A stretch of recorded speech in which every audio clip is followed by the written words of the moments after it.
A cold March wind danced around the dead of night in Dallas as the doctor walked into the small hospital room of Diana Blessing.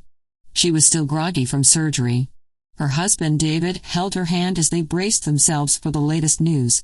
That afternoon of March 10, 1991, complications had forced Diana, only 24 weeks pregnant, to undergo an emergency cesarean to deliver couple's new daughter, Dana Lou Blessing. At 12 inches long and weighing only 1 pound 9 ounces, they already knew she was perilously premature. Still, the doctor's soft words dropped like bombs. "I don't think she's going to make it," he said, as kindly as he could. "There's only a 10% chance she will live through the night, and even then, if by some slim chance she does make it, her future could be a very cruel one." Numb with disbelief, David and Diana listened as the doctor described the devastating problems Dana would likely face if she survived. She would never walk, she would never talk, she would probably be blind, and she would certainly be prone to other catastrophic conditions from cerebral palsy to complete mental retardation, and on and on. No, was all Diana could say. She and David, with their 5-year-old son Dustin, had long dreamed of the day they would have a daughter to become a family of 4.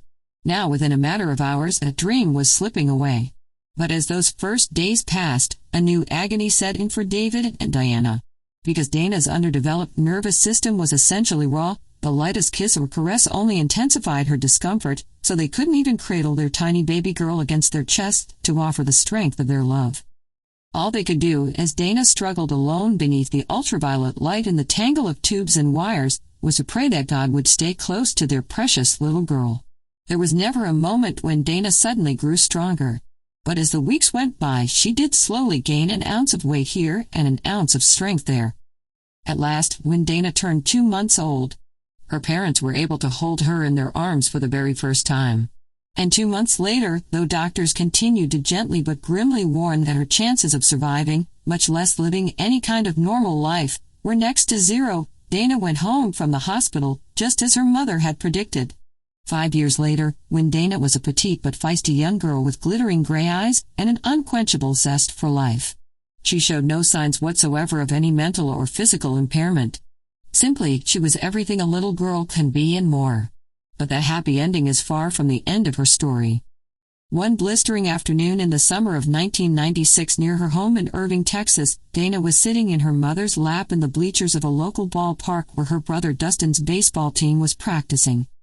As always, Dana was chattering nonstop with her mother and several other adults sitting nearby when she suddenly fell silent.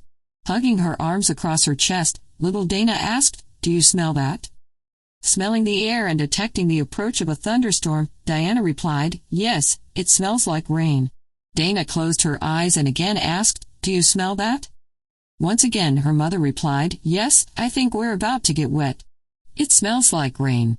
Still caught in the moment, Dana shook her head, patted her thin shoulders with her small hands and loudly announced, "No, it smells like him. It smells like God when you lay your head on his chest." Tears blurred Diana's eyes as Dana happily hopped down to play with the other children. Before the rains came, her daughter's words confirmed what Diana and all the members of the extended Blessing family had known, at least in their hearts, all along. During those long days and nights of her first 2 months of her life, when her nerves were too sensitive for them to touch her, God was holding Dana on his chest, and it is his loving scent that she remembers so well.